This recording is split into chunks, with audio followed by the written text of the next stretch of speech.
ব্যবসায়ী যারা আছেন তাদের প্রতি একটা নসিহত দিয়ে শুরু করি আলোচনা। সেটা হলো একটা সুসংবাদ দিয়ে শুরু করি। নবী সাল্লাল্লাহু আলাইহি ওয়াসাল্লাম একটা বিশুদ্ধ হাদিসে বলেছেন যে একজন সৎ ব্যবসায়ী, যে ব্যক্তি একজন সৎ ব্যবসায়ী, মাপে কম দেয় না, মজুদদারিতা করে না, দুর্নীতি কালোবাজারি করে না, আমানতের খেয়ানত করে না, মানুষকে ঠকায় না, এই ব্যক্তি ইনশাআল্লাহ তাআলা কিয়ামতের দিন নবীগণ, সিদ্দিকগণ, শহীদগণের সাথে হাসর করবে ইনশাআল্লাহ। তাহলে ব্যবসা করে জান্নাত পাওয়ার সুযোগ নাই? আছে। ধন সম্পদ অর্জন করতে কোনো অসুবিধা নেই, কিন্তু ধন অর্জন করে ওসমান গনি রাদিয়াল্লাহু আনহুর মতো মন মানসিকতা লালন করতে হবে। ধন সম্পদ আল্লাহ পাক দিতে পারে। যখন আপনি ব্যবসা করবেন, হালাল ব্যবসা করবেন, মাপে কম দিবেন না, পণ্য মজুত করবেন না, ইচ্ছাকৃতভাবে মার্কেটের মধ্যে কৃত্রিম সংকট তৈরি করবেন না। কৃত্রিম সংকট বোঝেন? এই যে একটা রাষ্ট্রের মধ্যে যখন ইকোনমিক একটা ডিজাস্টার তৈরি হয়, এর একটা বড় অংশের জন্য দায়ী হচ্ছে কৃত্রিম সংকট। ইকোনমিক্সের ভাষাটাকে কৃত্রিম সংকট বলে। মানে সমস্যা আসলে কিছু নাই, কিছু মানুষ সমস্যা তৈরি করেছে। মনে করেন কোনো সমস্যা নেই, ইকোনমি খুব সুন্দর চলছে, কিছু মানুষ তার ব্যক্তি স্বার্থের জন্যে কিছু পণ্যকে মজুত করে রেখে দিল, যে মানুষের মার্কেটে যখন ক্রাইসিস দেখা দিবে পণ্যের, তখন এটাকে ডাবল দামে বিক্রি করবে। তো সে মনে করছে এটাতে খুব, আমি তো ব্যবসা করছি, সে মনে করছে এটা তো ব্যবসা। প্রকৃত অর্থে এটা একটা প্রতারণা। নবী সাল্লাল্লাহু আলাইহি ওয়াসাল্লাম মার্কেটে গেলেন, পণ্য রাখা আছে মদিনার বাজারে, তিনি হাত ঢুকিয়ে দিলেন, দেখলেন ভিতরের অংশটা ভেজা। ওলামায়ে কেরাম যারা আছেন তারা এই হাদিসগুলো জানেন, ভেতরের অংশটা ভেজা। তো তিনি ব্যবসায়ীকে বলছেন যে এটা কি, ভিতরে ভেজা কেন, উপরে শুকনো কেন? তো সেই ব্যবসায়ী বলছে যে এভাবেই আমি পণ্য বিক্রি করি, যার ইচ্ছা হয় সে নিবে, যার ইচ্ছা হয় সে নিবে না। নবীজি বলছেন সাল্লাল্লাহু আলাইহি ওয়াসাল্লাম, তুমি কেন এটাকে উন্মুক্ত করে দিলে না? মানুষ জানতে পারতো যে আসলে তোমার পণ্যটা কতটুকু সঠিক, কতটুকু বেঠিক, বা কতটুকু বিশুদ্ধ, কতটুকু অশুদ্ধ। মান গাশশানা ফালাইসা মিন্না, এই হাদিসটা এখান থেকে এসেছে। তিনি বলছেন যে ব্যক্তি প্রতারণা করে সে ব্যক্তি আমার উম্মতের অন্তর্ভুক্ত না। কথা বুঝতে পারছেন? এই যে কৃত্রিম সংকট তৈরি করে প্রতারণা করেছে, সে কিন্তু উম্মতের নাম থেকে কাটা পড়ে যাচ্ছে। সে কাফের হয়ে গেছে এমনটা বলছি না, সে কিন্তু জালেম ঠিকই হয়ে গেছে, ফাসেক হয়ে গেছে। এখন এখানে একটা শাস্তি আছে, এটা গেল তার ব্যক্তিগত শাস্তি, যে সে উম্মত থেকে ডিটাচড হয়ে যাচ্ছে। মান গাশশানা ফালাইসা মিন্না, সে আমার অন্তর্ভুক্ত না।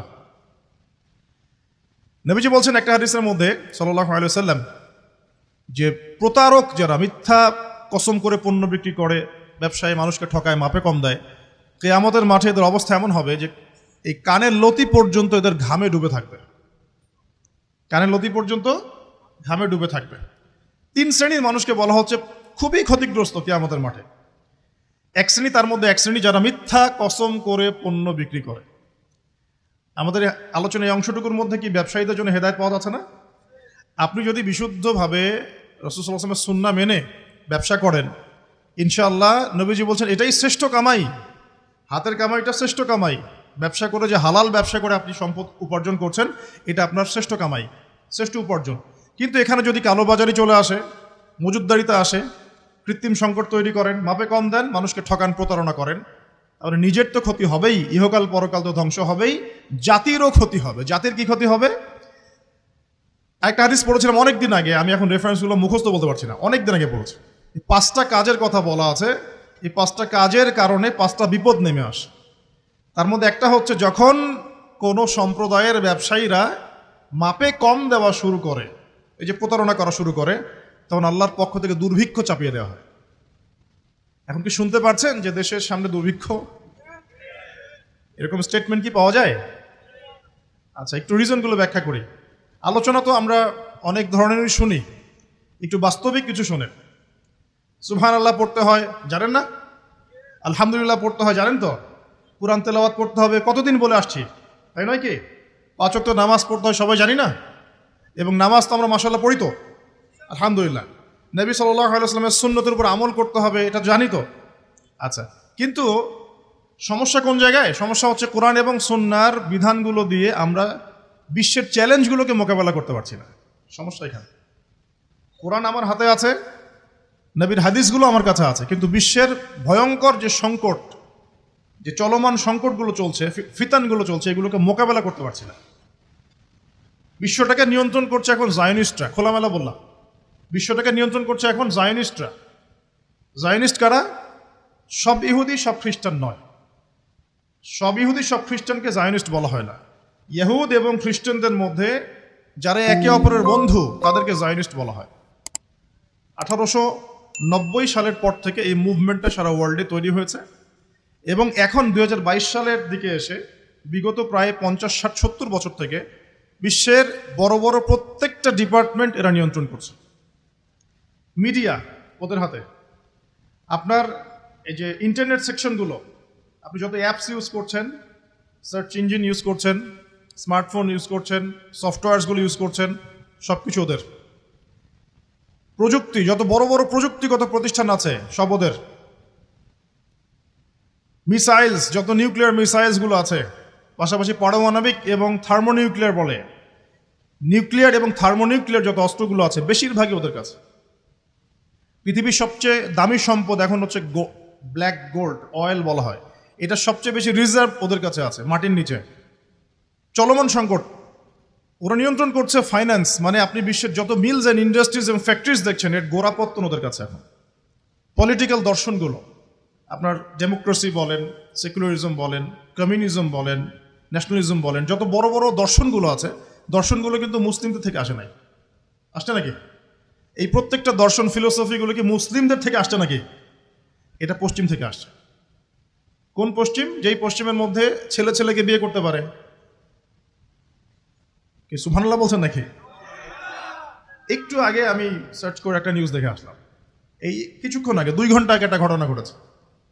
2 ঘন্টা আগে পশ্চিমের একটা কান্ট্রির মধ্যে দেখলাম যে সমকামীদের জন্য একটা বার আছে। সমকামী তো বোঝেন, মানে গেস, হোমোসেক্সুয়াল। তো সেখানে একটা হামলা হয়েছে, সেখানে 5 জন মারা গেছে, ওদের মধ্যে হামলা। তার মানে এমন সভ্যতা যেখানে সমকামিতা নিবারণ করার জন্য আলাদা বারও হালাল। নাউজুবিল্লাহ। এই সভ্যতার কাছ থেকে আমাদেরকে শিখতে হচ্ছে এখন। ওরা আমাদেরকে শিখায় যে মানবতা কাকে বলে, তাই না? ওরা আমাদেরকে শিখায় যে মুসলিম কান্ট্রিতে মানবতা বিরোধী অপরাধগুলো হচ্ছে, দমন করতে হবে। ওরা শিখায় আমাদের যেই সমাজের মধ্যে ছেলে ছেলে বিয়ে করা যায়, নাউজুবিল্লাহ, মেয়ে মেয়ে বিয়ে করতে পারে, নাউজুবিল্লাহ। জেনা তো ওপেন, যে যার সাথে ইচ্ছা জেনা করতে পারে। পর্নোগ্রাফি ওদের জন্য পর্নোগ্রাফি ফরজ, ওদের জন্য পর্ন ফরজ। সারা বিশ্বে 92 বিলিয়ন ডলারের ব্যবসা করে ওরা পর্নোগ্রাফি দিয়ে। এই যে মুভিজগুলো ছড়িয়ে দেওয়া হচ্ছে না, এগুলো বিজনেস, এর পিছনে আছে ব্যবসা, অর্থ, মানি। এখানে এই পর্ন স্টার যারা মেয়েগুলা ছেলেগুলা, এরা হচ্ছে মানি মেকিং মেশিন। এরা মনে করেন খেলা হচ্ছে, 2 টিমের খেলা হচ্ছে, 11টা প্লেয়ার, এদিকে 11টা প্লেয়ার, ক্রিকেট ম্যাচই মনে করে। তো এই খেলার মধ্যে একটা বাণিজ্য হয় না? হয় না? খেলাতে বাণিজ্য হয় না? জুয়া হয় না?